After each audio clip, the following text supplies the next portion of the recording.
السلام علیکم ورحمۃ اللہ وبرکاتہ۔ ناظرین، آج شنیچر کا دن ہے اور کبھی کبھی ہم کسی شخصیت سے آپ کی ملاقات بھی کرواتے ہیں، اور آج مجھے بڑی خوشی ہے کہ آج ہمارے وائرل نیوز لائیو کے اسٹوڈیو میں ایک نوجوان عالم دین مفتی افتخار عبدالغفار پٹیل صاحب یہ موجود ہے، اور دکھانے کا مقصد یہ بھی ہے کہ یہ ہمارے اپنے شہر جلگاؤں کا جو مشہور تعلیمی دینی قدیم ادارہ ہے مدرسہ انوار العلوم،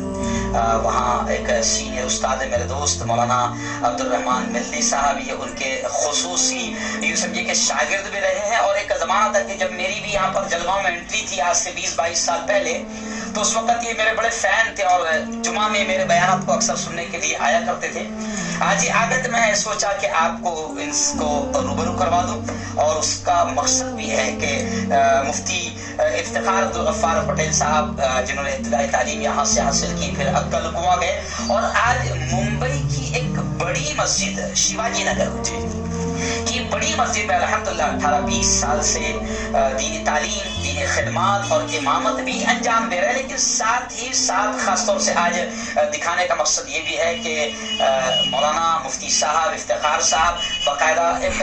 تجارت بھی کرتے ہیں ٹوپیاں عطر وغیرہ کی، اور ان کا ایک مقصد بھی ہے، وہ چاہتے ہیں کہ ہماری برادری یعنی علماء اور ائمہ کی برادری کہ جو لاک ڈاؤن میں حالات ہوئے ہیں، جس طریقے سے کئی رپورٹیں ہمارے سامنے آئی ملک بھر سے کہ لاک ڈاؤن میں 7-8 مہینے کے حالات کو دیکھتے ہوئے کئی اماموں کو ٹرسٹیوں نے مسجدوں سے نکال دیا، کئی مکاتب کے پڑھانے والے علماء کو اور مدرسین کو نکالا گیا۔ تو افتخار صاحب سے جب میری گفتگو ہو رہی تھی تو انہوں نے کہا کہ میرا مقصد ہے مفتی صاحب کہ ہمارے علماء ائمہ باقاعدہ حلال طریقے سے ذریعہ معاش کے طور پر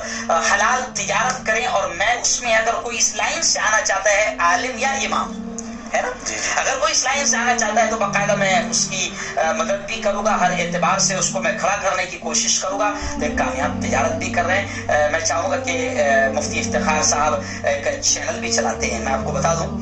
دیکھیے بڑی خوشی کی بات ہے، آج سے چند سال پہلے جب ہم لوگ کیمرے پر آئے، چینل پر آئے، تو بڑے خطرناک اعتراضات ہوتے تھے، لیکن آج اللہ اس چینل کے ذریعے سے لاکھوں کروڑوں لوگوں تک دین کا پیغام پہنچا رہا ہے، ظلم اور ظالموں کے خلاف ہم آواز اٹھا رہے ہیں، اور مجھے خوشی ہو رہی ہے کہ اب سینکڑوں علماء اور مفتیان اس لائن سے بھی خدمات انجام دے رہے ہیں، کیونکہ کروڑوں نوجوان اس وقت آن لائن ہیں، اب ان تک دین پہنچانے کے لیے ہم کو بھی آن لائن آنا پڑے گا۔ اب تو الحمدللہ شیخ الحدیث، شیخ التفسیر، مدرسے کے بڑے بڑے علماء بھی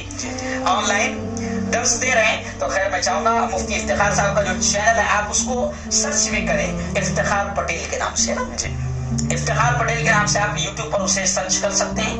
آپ اس کو لائک بھی کریں، شیئر بھی کریں، سبسکرائب بھی کریں۔ میں چاہوں گا کہ 2 منٹ مفتی صاحب آپ کچھ پیغام دے دیں۔ الحمدللہ رب العالمین والصلاة والسلام علی سید المرسلین محمد وعلی آلہ واصحابہ اجمعین، اما بعد، فاعوذ باللہ من الشیطان الرجیم، بسم اللہ الرحمن الرحیم۔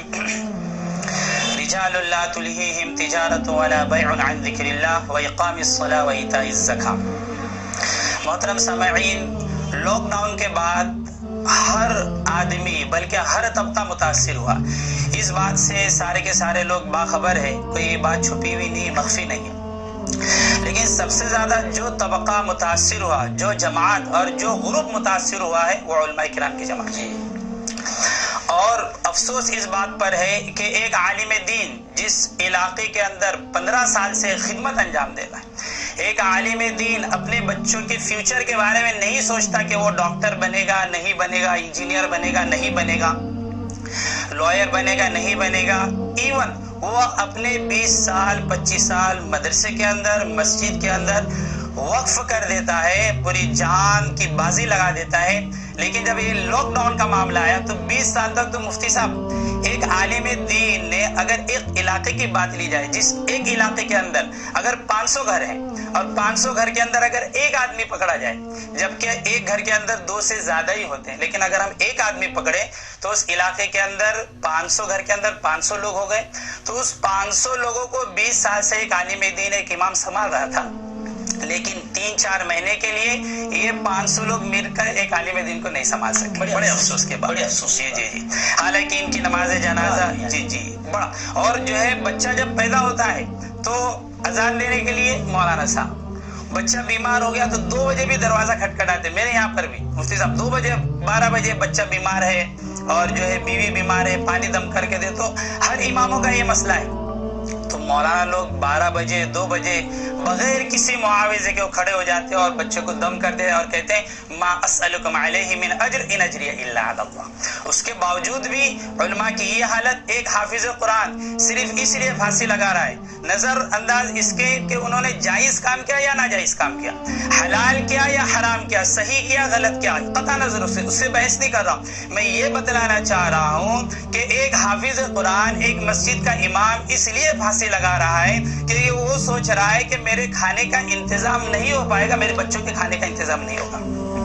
اور دوائیوں کا انتظام نہیں ہوگا, اس لیے وہ حافظ قرآن اپنے آپ کو پھانسی لگا رہا ہے. بہت ہی افسوس کی بات ہے. اس بھارت کے اندر کہتے ہیں کہ 25 کروڑ مسلمان کی آبادی, لیکن یہ غلط ہے. ہماری آبادی کو چھپایا جا رہا ہے. 50 کے اوپر ہماری آبادی ہے, 50 کروڑ کے اوپر ہماری آبادی ہے اور ایک حافظ قرآن پھانسی لگا رہا ہے تو ہمارے لیے بہت ہی شرم کی بات ہے. تو میں آپ لوگوں سے اپیل کروں گا کہ آپ علماء دین کا, عالم دین کا, اماموں کا صحیح طریقے سے خیال رکھیں. اور میں عالم دین سے کہوں گا کہ صرف مسجد مدرسے بن کر مت رہو, آگے بڑھو, قدم بڑھاؤ اپنے. اللہ کے نبی صلی اللہ علیہ وسلم فرما رہے التاجر الصدوق الامین مع النبیین والصدیقین والشہداء والصالحین, کہ جو سچا تاجر ہوگا وہ نبیوں کے ساتھ ہوگا, صادقین کے ساتھ ہوگا, صالحین کے ساتھ ہوگا اور شہداء کے ساتھ ہوگا. یہ نہیں کہا کہ جو تہجد پڑھتا وہ صالحین کے ساتھ اور شہداء کے ساتھ ہوگا. یہ نہیں کہا کہ جو روزے رکھتا ہوگا, جو زکات دیتا ہوگا, جو حج کرے اور صدقہ کرے اور عمرہ دے. کہا کہ سچا تاجر. اور یہ بھی تو امت کو پیغام جانا چاہیے, میسج جانا چاہیے کہ تجارت کس طریقے سے کریں.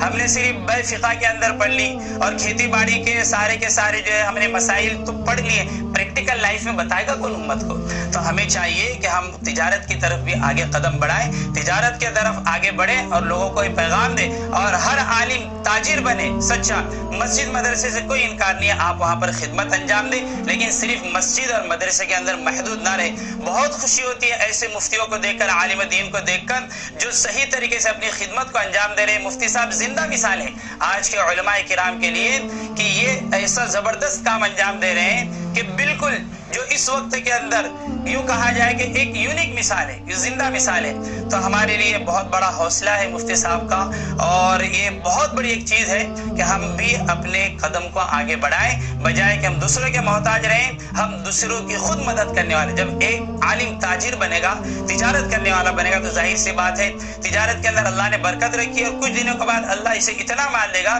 یہ خود کیا محتاج ہے, یہ دوسروں کی محتاجی کو دور کرنے والا ہوگا. یہ غریبوں کی مدد کر سکتا ہے, مسکینوں کی مدد کر سکتا ہے, مسجدوں کی مدد کر سکتا ہے, بہت بڑا کام انجام دے سکتا ہے. یہ چھوٹا سا پیغام تھا میرا. خیر ناظرین, بہت اچھا پیغام ہمارے مفتی افتخار صاحب نے علماء کو دیا ہے, اور ہم یقیناً یہ کہنا چاہیں گے علماء کرام سے بھی, ائمہ کرام سے بھی, ہماری اپنی برادری سے یہ کہنا چاہیں گے کہ رزق حلال کے لیے اور ذریعہ معاش کے طور پر تجارت کو آپ ایمانداری صداقت کے ساتھ اختیار کریں. انشاءاللہ اس کا فائدہ دنیا میں بھی ہوگا, اور جیسے مفتی صاحب نے کہا کہ ہم جب جائز طریقے سے کمائیں گے اور ہم خود مال والے بنیں گے تو ہم دوسروں کے سامنے ہاتھ نہیں پھیلائیں گے, بلکہ ہم خود اللہ کے بندوں کی, محتاجوں کی, فقیروں کی, بے سہاروں کی, یتیموں کی ہم مدد کرنے والے بنیں گے. تو انشاءاللہ یہ مال دنیا اور آخرت دونوں جہاں میں ہمیں اجر اور ثواب دلائے گا. ہم علماء کو یہی پیغام دے رہے ہیں کہ تجارت کی طرف بھی آپ بالکل دو ٹوک انداز میں آگے بڑھیں, دنیا بھی کمائیں, دین بھی کمائیں. اللہ حافظ.